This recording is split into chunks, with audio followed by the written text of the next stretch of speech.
Bonjour à tous et heureux de vous retrouver à nouveau aujourd'hui. Alors une question pour nous tout de suite. Vendredi dernier, nous avions vu ensemble que Joseph a pardonné à tous ceux qui l'avaient offensé dans le passé et donc aussi, bien entendu, à ses 10 frères qu'il avait vendus comme esclaves en Égypte. Alors comment se fait-il que lorsque, à partir donc du chapitre 42 et suite, lorsque Joseph va revoir ses 10 frères tout à nouveau, comment se fait-il qu'il ne va pas courir vers eux et les prendre tous dans ses bras en disant « C'est moi Joseph, je suis vivant, allez venons, faisons la fête, je suis devenu vizir, tout ça c'est pour vous, etc. » Pourquoi? Bien au contraire, Joseph, au lieu d'aller vers ses frères, va comme les repousser. Il va les éprouver, on en parle aujourd'hui et puis les prochaines fois. Alors posez-vous la question, comment se fait-il que Joseph a réagi de cette manière-là?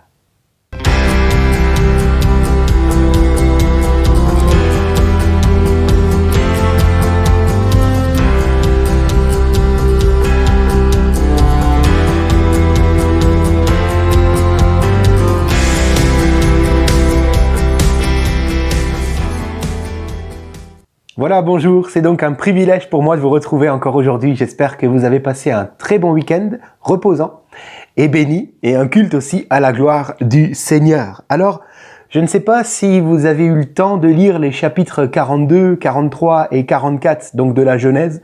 Si ce n'est pas fait, je vous encourage vivement à faire pause et peut-être à revenir vers cette vidéo plus tard dans la journée quand vous aurez d'abord pris ce petit quart d'heure de lecture, parce que c'est important de comprendre tout le contexte.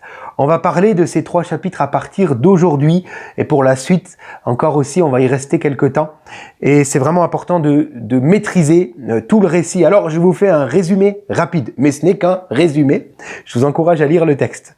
Alors, les 10 frères de Joseph vont devoir se rendre en Égypte à cause de la famine pour pouvoir chercher tout simplement à manger. Ils vont donc y aller sans Benjamin, le petit dernier, le petit frère de Joseph. Benjamin n'avait que 1 an quand Joseph a été vendu comme esclave donc en Égypte. Joseph va reconnaître ses 10 frères, mais eux ne vont pas le reconnaître. C'est tout à fait normal, parce que cette histoire, ce récit se passe 22 ans après que Joseph avait été vendu comme esclave. Et puis, Joseph a pris la culture de l'Égypte et de la tenue vestimentaire, et donc il a la tête rasée, etc. Donc il est simplement méconnaissable par ses 10 frères. Et puis Joseph a 40 ans, donc à ce moment-là en plus. Joseph, finalement, va de suite accuser ses 10 frères d'être des espions venus explorer le pays d'Égypte. Et de fait, il va les mettre pendant 3 jours en prison. Après quoi, au bout de 3 jours, il va les ressortir de prison en disant « Je garde un parmi vous en prison, les 9 autres, vous rentrez avec du blé, ok. Mais si vraiment, comme vous dites, vous n'êtes pas des espions et que vous êtes tous fils d'un même homme, alors faites venir le petit dernier, là, vous dites que vous avez encore un petit frère, faites-le venir et j'aurai la preuve que vous êtes vraiment des frères et que vous n'êtes pas des espions. » Ils vont donc s'en retourner en Canaan et puis finalement, quand le blé viendra à nouveau à manquer, ils retourneront en Égypte, cette fois-ci avec Benjamin, mais non pas sans que Jacob, leur père, ait d'abord dit non parce qu'il avait peur de perdre Benjamin. Finalement, ils sont tous reçus à nouveau en Égypte, mais cette fois-ci comme des princes dans la maison du vizir de Joseph et ils vont avoir le droit à un grand festin. Ils vont tous se ravitailler avec des mets succulents sur une table. Après quoi, ils seront conviés à retourner chez eux en Canaan avec chacun dans son sac à manger pour sa famille. Et Joseph a pris soin de rajouter une coupe qui lui appartient dans le sac de Benjamin, le petit dernier. Mais il va envoyer son attendant courir après eux sur le chemin de Canaan en disant « Stop, il y a eu un vol, quelqu'un a volé la coupe du vizir ». Et donc, cette coupe sera retrouvée dans le sac de Benjamin, là où Joseph l'avait déposée. Finalement, Joseph va recevoir à nouveau tous ses frères et va dire « C'est toi qui as volé ma coupe, donc je fais de toi, Benjamin, mon esclave à partir d'aujourd'hui. » Sur quoi, les 10 autres frères vont jouer les avocats et vont dire « Non, prends-nous plutôt nous comme esclaves, mais laisse le petit dernier s'en aller, sinon cela fera trop de peine à notre père qui pleure déjà la perte de l'un de ses fils. » Suite à quoi, Joseph va enfin se révéler à ses frères. Mais il va attendre jusque-là pour le faire. Alors, c'est digne vraiment d'un thriller, tout ce récit-là. Et je suis content vraiment de pouvoir en parler avec vous à partir d'aujourd'hui. Alors, je vais quand même lire quelques versets avec vous aujourd'hui pour pouvoir ensuite en parler plus en détail.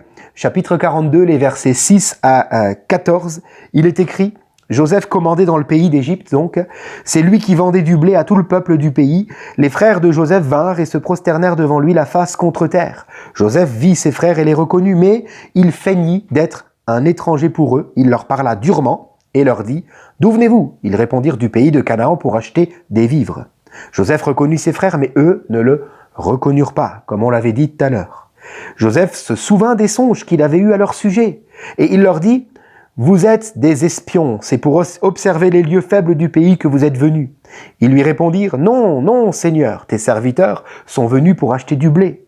Nous sommes tous fils d'un même homme, nous sommes sincères, tes serviteurs ne sont pas des espions. » Il leur dit « Nullement, c'est pour observer les lieux faibles du pays que vous êtes venus. » Ils répondirent « Nous, tes serviteurs, sommes 12 frères, fils d'un même homme du pays de Canaan.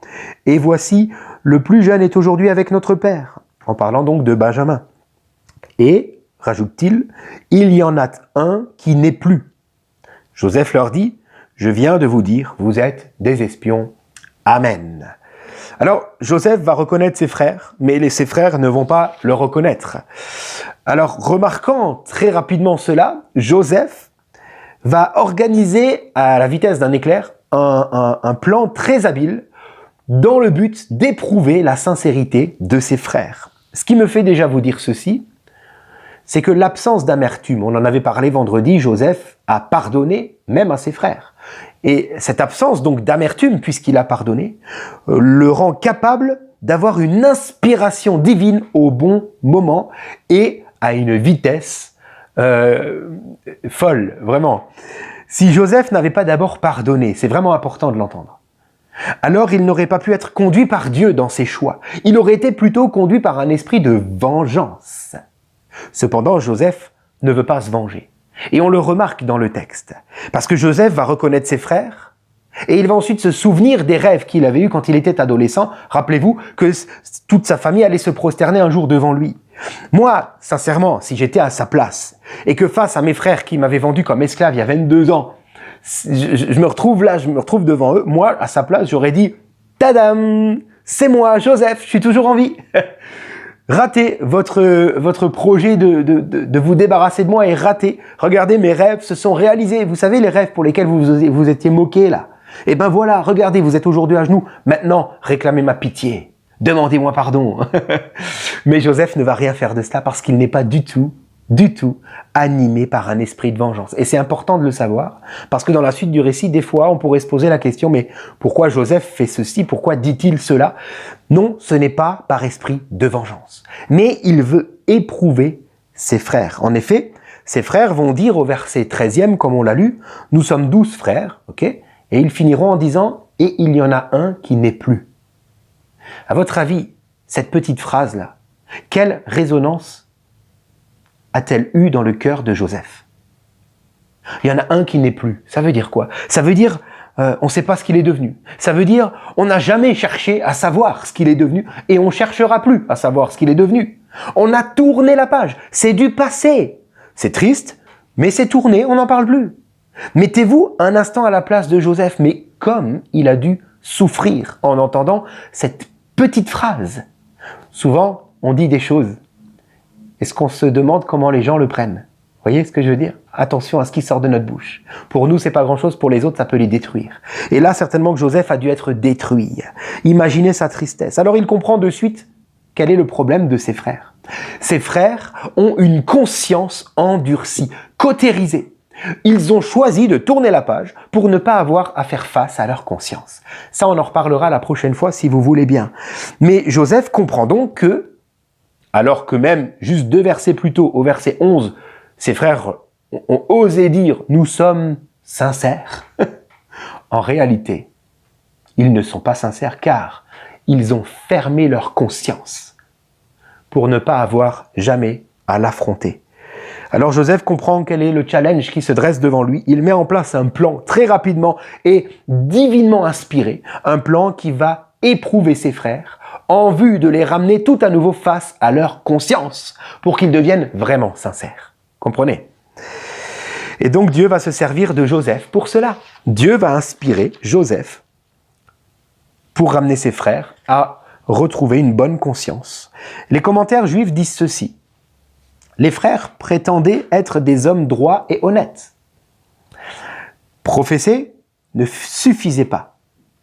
Amenez-moi, dira Joseph, votre petit frère, afin que vos paroles soient vérifiées et que vous ne mourriez pas. Autrement dit, c'est comme si Joseph pensait, vous dites que vous avez un petit frère, je veux le voir, faites-le venir, parce que, se disait-il, qui me dit que vous ne lui avez pas fait à lui comme vous m'avez fait à moi? Voyez? Et donc il veut vérifier. La grande leçon pour nous est celle-ci, c'est que, une fois brisée, la confiance ne se donne plus. Elle doit se gagner, au-delà des mots. Parce que des gens qui peut-être brisent notre confiance, qui après viennent vers nous en disant « je suis sincère », je crois que comme moi, vous en avez tous connu. Mais ne soyons pas naïfs en disant après tout « on est chrétien, on se pardonne, donc on va de l'avant ensemble main dans la main ». On ne peut pas se prendre main dans la main simplement en s'étant pardonné. Il doit y avoir réconciliation, c'est-à-dire qu'on s'offre tout à nouveau une confiance mutuelle. Mais pour cela, il ne faut pas juste dire « on est chrétien, je te donne ma confiance ». Sinon, souvent, nous risquons de tendre le bâton pour nous faire battre. Ne soyons plus naïfs. À l'image de Joseph, le Seigneur veut nous inspirer des plans pour vérifier l'honnêteté, la sincérité de la personne qui veut revenir vers nous. Vous savez, le problème, c'est que souvent, des gens sont travaillés par leur conscience et alors veulent revenir vers nous demandant pardon, etc. Peut-être même ça peut se faire avec des larmes, mais en réalité, ils font ça pour se soulager uniquement leur propre conscience, mais pas du tout dans l'idée de tisser une nouvelle relation basée sur une confiance réciproque. Leur but n'est pas d'avoir une relation quelle qu'elle soit avec nous, mais juste de soulager leur conscience. Ou d'autres encore, c'est encore pire, font cela uniquement pour sauver leur image. Que penseront les autres si je suis en froid avec un tel ou une telle? C'est pourquoi nous devons veiller. Veiller à nous entourer avec des gens qui sont dignes de confiance.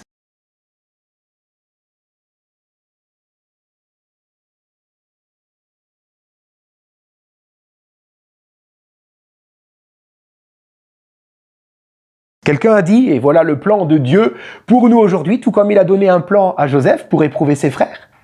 Voilà le plan de Dieu pour nous. Quelqu'un a dit ceci, la confiance se gagne, le respect se donne et la loyauté se démontre.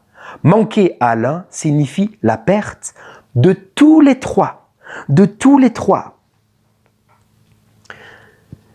Alors, vérifions avant d'offrir notre confiance tout à nouveau. Vérifions premièrement que l'autre nous respecte. Nous respecte dans notre identité, dans qui nous sommes, mais aussi dans les fonctions qui sont les nôtres. Est-ce qu'il y a du respect ou non? Parce que si déjà là, il n'y a pas du respect, alors n'offrons pas notre confiance, car sinon, bientôt, malheureusement, nous risquons à nouveau de souffrir d'un coup dans le dos. Veillons, soyons sages, soyons intelligents, nous avons reçu le Saint-Esprit pour cela.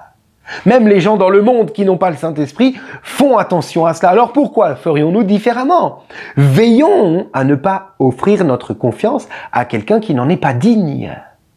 Que la personne d'abord prouve qu'elle nous respecte. Alléluia. Et qu'elle prouve aussi sa loyauté. C'est-à-dire que si peut-être elle entend dire des choses sur nous, qu'elle montre que nous, elle prend notre défense ou je ne sais pas, vous voyez? Moi, il m'est arrivé aussi d'avoir affaire à des gens comme ça, bien entendu, tout comme vous, certainement. Et peut-être même des gens qui paraissent être vraiment sincères, comme les 10 frères de Joseph, avec pleurs et tremblements, ils viennent vers vous, « Oh, je veux qu'on se réconcilie ». Mais veillez ensuite, regardez, y a-t-il du respect ou non? Ça veut dire ne fermez pas la porte, puisque de toute manière, vous avez déjà pardonné, comme Joseph l'avait aussi déjà fait. Nous avons pardonné, nous ne fermons pas la porte, mais avant d'offrir notre confiance, nous regardons. Est-ce que la personne est digne de confiance? Est-ce qu'il y a du respect? Est-ce qu'elle prend ma défense? Est-ce qu'elle me respecte dans mes choix, dans ce que je peux dire, etc., dans ma fonction, dans ma position? Ou est-ce qu'au contraire, elle se joue de moi? Est-ce qu'elle est loyale dans ce que j'attends d'elle, ou est-ce qu'elle fait semblant? Comprenez la différence? Veillons afin de ne pas être encore une fois déçus et tourmentés. Alors ne fermons pas la porte. Peut-être que cela doit prendre du temps, des mois, des années peut-être même. Mais regardons pendant tout ce temps-là où en est la personne, car l'objectif, bien entendu, est que nous puissions nous réconcilier. C'est là que les gens dans le monde verront que nous sommes différents. À ceux-ci, tous connaîtront que vous êtes mes disciples si vous avez de l'amour les uns pour les autres. Alors oui, travaillons pour la réconciliation, mais pas n'importe comment. À l'image de Joseph. Regardons comment les autres nous respectent, mais, et je termine avec ce clin d'œil, n'oublions pas que si nous regardons comment les autres nous respectent, très certainement que d'autres personnes encore, elles regardent comment nous les respectons. Alléluia. Je prie Seigneur, afin que ton Église soit un, afin que nous puissions être un seul et même corps, et aussi afin que nous veillons et que nous ne soyons pas dans la naïveté au point de tendre le bâton pour nous faire battre par des personnes qui ne seraient pas dignes de confiance au-delà des mots, Seigneur. Donne-nous donc cette sagesse, donne-nous donc cette prudence qui vient de Dieu. Merci Seigneur pour l'exemple de Joseph, et donne-nous de ne jamais fermer la porte, bien au contraire, mais d'être attentif et de veiller, afin de ne pas faire n'importe comment. Merci Seigneur. Amen. Voilà, je vous donne rendez-vous mercredi. Que le Seigneur vous bénisse.